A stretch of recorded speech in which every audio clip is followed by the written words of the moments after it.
दोस्तों drama serial दुलाब जा अज जेका ज़बरदस्त सीन तक बुधाइण वारो आहियां जेका नेक्स्ट एपिसोड जा सीन अचण वारा आहिनि बेहतरीन थियण वारो आहे कम दुलाब ड्रामे में।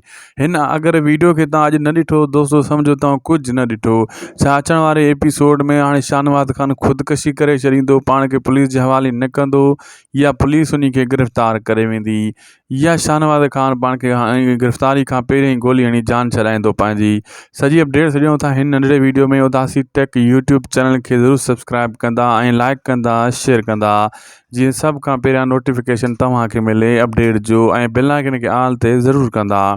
दोस्तों मां ॿुधाईंदो हलां शाहनवाज़ खान हाणे सोघो थी चुको आहे। हाणे जॾहिं हाशिम वारा बयान वग़ैरह ॾियनि पिया अहिड़े हिसाब सां हाणे हुनजो बचणु पुलिस खां नामुमकिन आहे।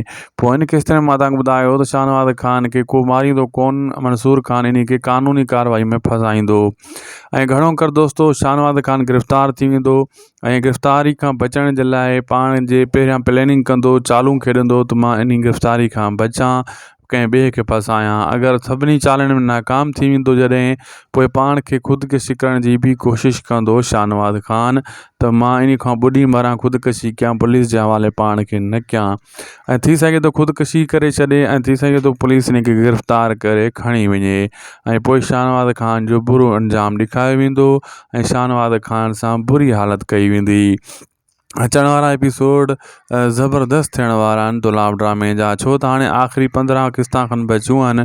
बस देरि न आहे, ड्रामो एंड थियण वारो आहे। लाइक सब्सक्राइब शेयर ज़रूर कंदा।